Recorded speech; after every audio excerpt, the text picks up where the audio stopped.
알아두면 돈 되는 지식산업센터 이야기. 지식산업센터 연구소 세움의 공장장입니다. 자, 추석들 건강하게 잘 보내셨기를 진심으로 바라겠습니다. 자, 오늘은 임대 수익률 30%에 대해서 내용이 좀 길어지더라도 마무리를 좀 해보려고 합니다.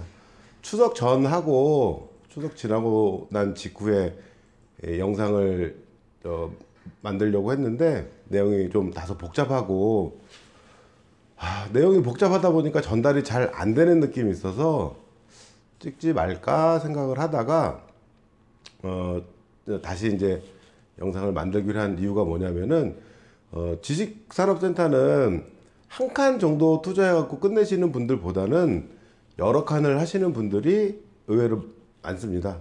근데 처음에 한 칸 정도는 약간 안정적으로 보수적으로 투자를 하시다가 나중에 여러분이 내공이 많아지시고 투자를 이렇게 활발하게 하실 때는 꼭 한 번은 고민을 해봐야 되는 문제라서 내용이 다소 이제 따분하고 하더라도 전달을 해드리도록 마음을 먹었습니다. 자, 여러 가지 지식산업센터를 비롯한 수익형 부동산은 임대 수익률이 높은 임대 수익률을 달성을 하려고 하면은 보수적인 방법보다는 약간 공격적인 매입 방법을 택해야 되는데 뭐 여러 가지 방법이 있겠지만 오늘은 임차인이 있는 경우하고 없는 경우, 임차인이 있는 걸 사는 게 공실률을 줄이고 안정적이긴 하지만 수익률이 떨어지는 거는 틀림없으니까 그 부분에 대해서 지식산업센터가 어떻게 접근을 해야 되는지 제가 오늘 말씀드리는 내용대로 공격적으로 매입하라고 추천을 드리는 게 아니고 이런 부분도 한번 생각을 해 보시는 게 틀림없이 좋습니다. 나중에는 언젠가는 고민을 이 부분에 대해서 꼭 하게 되시기 때문에 먼저 고민해 보고 판단을 해 놓는 게 나쁠 것 같지는 않습니다. 자, 어느 지역인지 분양평수 50평에 전용 25평, 평당 400만원, 매가는 2억이 되겠죠. 임대료는 1,000에 100만원 정도로 예상이 됩니다. 예상이 됩니다. 자, 1번. 1번은 임차인이 있는 경우. 2번. 임차인이 없는 경우. 약간 임차인 있으면은 안정돼 보이고 없으면 그냥 좋은 말로 공격적으로 보이고 요 차이가 되죠. 여기서 가장 큰 차이는 대출 비율. 임차인이 있는 경우에는 60%, 임차인이 있는 경우에는 70%. 같은 물건에 임차인이 있고 없고에 따라서 대출 비율이 차이가 납니다. 차이가 납니다. 이거는 좀 간략하게 말씀드리면 지식산업센터는 상가임대차 보호법상 적용을 받는 부동산인데 최우선 변제권 때문에 임차인에 관한 대북의 담당자 성향이 아니고 은행별로 본점 룰에 따라서 공제를 하게 마련입니다. 그래서 임차인이 있는 경우 대북에서 인식을 하게 되면 대출비율이 60%, 임차인이 없는 경우에는 70%. 동네가 좋아서 대출비율이 높다고 치면 얘는 80%, 얘는 70%, 10% 정도 차이가 나게 됩니다. 차이가 나게 됩니다. 그래서 제가 수익률표를 좀 뽑아왔는데, 자, 어바웃으로 임차인이 있는 경우 대출비율 60% 적용하고 3.5%를 적용하게 되면은 얘는 11%, 얘는 14% 정도가 됩니다. 그러면은 요 부분을 계산을 해서 이게 안정적이라 해서 들어가신 분도 계시겠지만 생각을 안 하고 계셨던 분도 계실 거고, 오피스텔이나 상가 같은 경우에는 대출 비율이 맥스로 받아봐야 50% 60%이기 때문에 임차인이 있는 경우에도 대출 비율 차이가 그렇게 많이 크진 않습니다. 많이 크진 않습니다.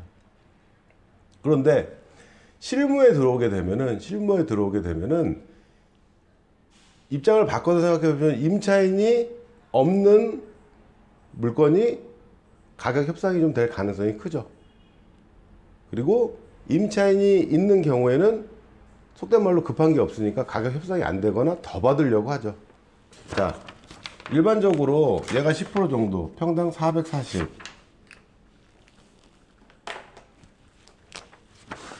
평당 440 정도를 받으려고 해요. 임차인이 있으니까. 일반적이지 않습니까? 얘는 그냥 400, 2억, 얘는 2억 2천. 이 정도 되면은 처음 접근하시는 분들은 고민을 하시죠. 임차인이 있으니까 2천만 원 더 주고 얘가 더 난 거 아닌가? 대출 비율 작고, 이렇게 되면 차이가 어떻게 되냐면은 얘가 오늘 글씨가 잘 안 되죠? 9%까지 떨어집니다. 9% 정도까지 떨어집니다. 요 정도 차이 같으면은 뭐 안정적으로 택한다고 생각을 할 수가 있는데, 가격을 조금 얘가 욕심을 내기 시작하면, 근데 이게 거의 일반적입니다. 여러분도 나중에 매도를 하실 때, 매각을 하실 때 임차인이 없어서 머리 아파서 싸게 넘길 확률이 있죠. 임차인이 있는 상태에서, 맞춰야 되는 상태에서 늘 이자보다 월세가 많은데 이걸 급하게 정리할 이유가 없죠. 이렇게 되면은 이 부분은 이제 생각을 해보셔야 돼요. 생각을 해보셔야 돼요. 자, 이거를 택하는 분들의 가장 큰 이유, 공실 걱정 때문에. 공실 걱정 때문에 2천만 원, 2억짜리에서 2천만 원, 지산에서는 차이가 굉장히 큰 겁니다. 그게 10% 정도라고 치면 급매하고 일반적인 매도 금액하고 이 정도 수준이라고 보시면 돼요. 자, 이 부분들 때문에 수익률이 낮아도 이걸 임차인이 있는 안정적인 방법을 택하셨는데, 자, 이게 한 번만 더 생각을 해보시면은, 자, 임차인이 없는 상태에서 가정을 해보겠습니다. 3개월 공실 위험 부담을 안고 간다고 치면은, 자, 임차인이 있으니까, 얘는 있으니까 공실 걱정 없이 바로 다음 날부터 임대료가 나온다고 2천만 원을 더 주고 사시는 거죠. 복잡한가요, 내용이? 이해가 안 되시면 전화 주시고요. 자, 그런데 지식산업센터를 1년, 2년 보유하고 넘기시는 분들은 별로 없어요. 별로 없어요. 뭐 3년, 뭐 한 5년 이렇게 계속 보유하고 계신 분들이 많은데, 긴 흐름에서 보면은 5년 동안 보유한다고 치면은, 자, 있던 임차인이 1년 후에 이 임차인이 나갈 수도 있는 겁니다. 지극히 그 상식적이고 자주 있는 일반적인 내용이죠. 1년 후에 공실이 안 돼서 3개월 있으나 3개월 있다 맞춰서 2년 가고 5년 가나, 이 부분을 생각을 잘 안 하시는 것 같아요. 그러면은 출발 자체가 대출 비율을 나중에 추가로 더 받을 수는 없습니다. 60% 70% 되면은 임차인이 있는 상태에서는 그 대출 비율 처음 그대로 고정이 된다고 생각하시면 됩니다. 좀 간략하게 말씀드리면은, 지식산업센터 사업자 대출은 그 담보대출 성향보다는 그 사업자 대출 성향이 강해서 나중에 추가로 대출 일으키기가 힘듭니다.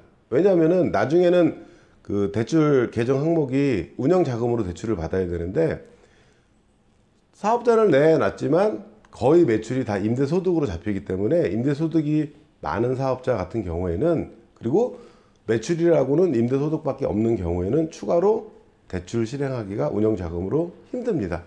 은행 다니시는 분들은, 금융기관 계신 분들은 이해가 빠를 텐데 보통 분들은 이 부분을 잘 모르시더라고요. 그러니까는 한번 대출 비율이 60%로 정해지면 이건 내가 매각할 때까지 투자자들 입장에서는 그 비율이라고 보시면 됩니다. 그 비율이라고 보시면 됩니다. 그래서 요런 부분들 때문에 아무래도 임차인이 없는 경우가 더 가격 협상도 쉽고 공격적으로 지식산업센터를 매입하게 되는 거죠.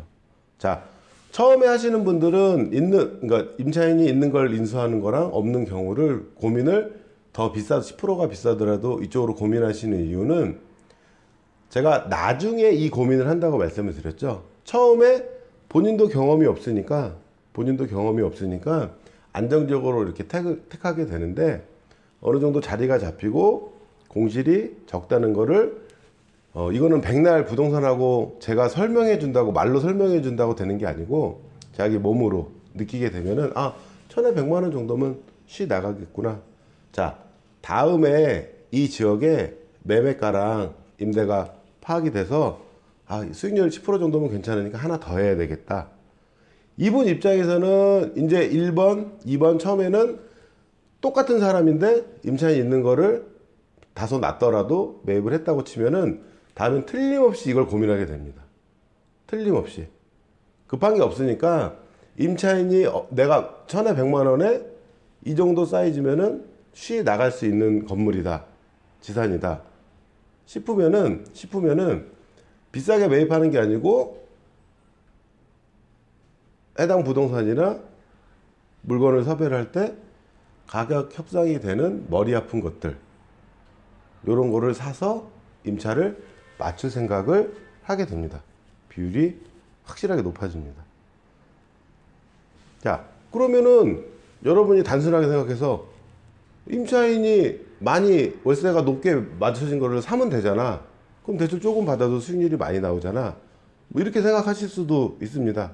그런데 그건 확률이 매우 적은 게 내가 어찌어찌 노력해 가지고 자, 임차인이 없는 물건을 사서 3개월 공시를 딱 만들어 가지고 수익률 20%로 딱 맞췄어요. 어느 지산을. 그러면은 20%니까는 여러분들이 매각할 때 이분이 가격을 내 매입 원가에 그대로 매각하진 않으실 거 아닙니까? 가격을 올려서 10% 정도 가격을 올려서 얘 비율이 10% 정도 되는 가격까지 올려서 매각을 하는 경우가 많습니다. 불확실한 상태에서 예상 수익률이 10%인 경우하고 임차인이 맞춰져서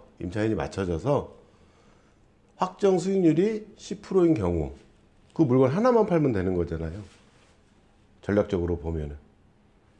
그러면은 이거는 늘 매수인을 찾을 수 있는 상태가 되는 겁니다. 내가 힘들게 노력해서 20% 정도 수익률을 맞춰놨다고 치면은 거기에 취득세만 해서 매각할 분들은 별로 없습니다. 자, 오늘 이 영상하고 이 고민을 안 해보신 분들은 쉽게 말씀드려서 제가 드리는 말씀 못 들으셨던 분들은 고민을 할 거예요. 안정적으로 갈 건지. 이게 정답이라고 생각하시는 분들도 많습니다. 그래도 우리는 기존에 나와 있는 거 가격이 적당한 거를 골라서 사는 거보다는 같이 여러분하고 저하고 같이 노력하고 알아보고 막 만나서 깎아달라고 해서 조금이라도 그러니까는 일반적으로 매입하시는 분들보다는 한 번 더 생각을 해서 내공 있게 매입하는 그런 상황이 되었으면 좋겠습니다. 그러면 이제 두 가지만 말씀드리고 끊어서 하든지 계속 한번 해보든지 끝장을 내보든지 하도록 하겠습니다. 이게 다른 부동산에서는 잘 없는 건데 임차인이 있는 상태인데 대출 비율이 임차인이 없는 상태처럼 70%를 받을 수 있는 상황이 종종 있는 게 두 가지 경우가 있어요. 두 가지 경우가 있어요. 어떤 경우냐면은 분양 물건 중에 100개, 예를 든 겁니다. 100개 호실 정도가 있는데 나중에 한 두세 개, 세 개 호실 정도가 미분양이 난 상태에서 준공이 됐습니다. 준공이 되면은 임대를 바로 놓을 수가 있겠죠. 그런데 시행사들은 임대사업자들이 아닙니다. 그래서 이제 저희 말로는 그냥 우스갯소리로 떨이라고 그러는데 3개 정도 남았을 때는 임차인이 맞춰져 있는 상태에서 임차 계약만 한 상태에서 분양 계약을 하게 되면은 대출 비율을 공격적으로 갈 수가 있습니다. 그리고 임차인이 맞춰져 있는 상태인데 가격 협상도 돼요. 왜냐하면은 시행사들은 임대사업에서 이거를 수익률이 좋아 쭉 갖고 갈 게 아니고 자금 확보해서 이 현장 마무리를 하고 떠나려는 성향이 있기 때문에 임차인이 맞춰져 있는 상태인데 대출 비율은 없는 상태로 나오고 가격 협상도 가능합니다. 이런 것들을 가격 협상을 잘해서 매입을 하게 되시면은 이거는 이제 왜 분양 거래 하시는 분들이 그거잖아요. 야, 지금 분양 받고 내가 2년 후부터 나와야 되는데 난 당장 바로 나왔으면 좋겠어. 가끔 제가 카페나 미리 말씀을 해주시면은 이런 물건이 섭외되면은 개인적으로 연락을 드립니다. 하신 분들 계시죠? 이런 경우가 있고, 두 번째는 일반 건물인데 대출 비율이 많이 나오는 경우가 어떤 경우가 있냐면은 매도인인데 소유하고 있던 매도인인데 이 사람이 이걸 매각하고 그 자리에서 그대로 임차로 전환하는 경우가 있습니다. 이런 경우에는 임차인이 없는 걸로 인식이 되고 대출 비율이 높을 수가 있죠. 근데 다른 데서는 잘 없는 일이니까 불안하시죠. 경험이 없으시니까. 그런데 지산 쭉 경험을 해보고 파악을 해보다 보시면은 이런 물건들 제안을 종종 받으실 거예요. 그러면 이제 적극적으로 검토를 해보세요. 대출 비율은 높고 처음에 공실률은 줄일 수 있는 방법이 되니까 이 부분도 너무 어색해하지 마시고 제가 말씀드렸으니까 조금 이렇게 익숙하게 받아들이셔서 가격 맞으면은 매입하셔도 문제 없습니다. 매도인인데 경기가 안 좋으니까 이거 팔고 임차인으로 전환하는 거 아니에요? 어느 임차인이든지 나갈 수 있어요. 월세 밀릴 수 있어요. 그런 부분까지 너무 깊게 생각하시면은 매입하시는데 제약이 많으니까. 그래서 임차 맞춰져 가지고 제가 실무적인 얘기 하나만 드리면은 저는 여기서 이제 지식생활센터 밀집 지역에서 중개업을 하는 중개업자잖아요. 같은 물건이 이런 경우가 있어요. 이 매도인이 야, 매매가 됐건 임대가 됐건 빠른 걸로 좀 빼줘, 이렇게 요구를 했는데 저희가 이걸 임차를 먼저 맞춰드리잖아요. 이 물건 100%안 팝니다. 100%가 아니고 120%안 팝니다. 아니면은 가격이 10% 이상 오르든지 맞춰가지고. 그래서 저도 이제 야가져가지고 임차가 나갈 것 같으면은 매매 계약을 먼저 합니다. 다른 분, 투자자분들한테. 그리고 임차 계약을 나중에 종료를 시키죠. 야가졌습니다. 그래서. 그러니까 그 정도로 임차인이 있는 경우에는 급한 게 없기 때문에 가격 협상도 안 되고 대출 비율에서도 불리한 측면이 있습니다. 지식산업센터뿐만 아니고 특히 저는 이제 지식산업센터만 말씀을 드리는 거니까 연 수익률 30%에 도전을 하시려면은 특성을 잘 파악을 하셔가지고 약간 공격적인 투자가 필요합니다. 그래서 이 해당 지역의 적정 임대료를 파악하는 게 그래서 중요하고, 또 상가처럼 복잡하지 않게 조금만 생각을 해보면은 공실인 상태의 임대 시세를 파악하는 게 그렇게 많이 어려운 게 아닙니다. 많이 어려운 게 아닙니다. 그러니까는 뭐 헷갈리시면은 연락 주셔가지고, 아니면 카페도 많습니다. 저희 회원분들. 그러면 이거 얼마 정도 임대료가 적당할 것 같아요. 그리고 같이 머리 맞대고 고민해서 다른 분들보다는 이제 이 영상을 보시는 분들은 그래도 그건 아니잖아요. 이렇게 어느 현장 가가지고 뭐 평당 700인데 700이면 역산해 가지고 한 4만 원 정도 임대료를 받는데요. 그럼 수익률이 막 25%, 27% 이렇게 나오거든요. 와, 그럼 그렇게 되겠네. 그리고 이제 그 지경은 아니잖아요.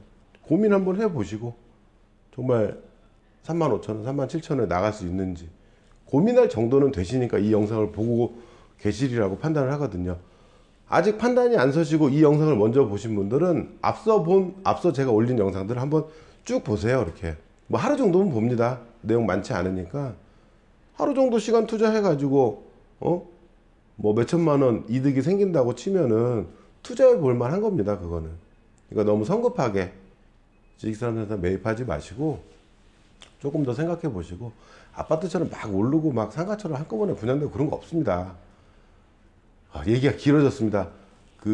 어차피 끊어가지고 다음 시간에 마무리하면서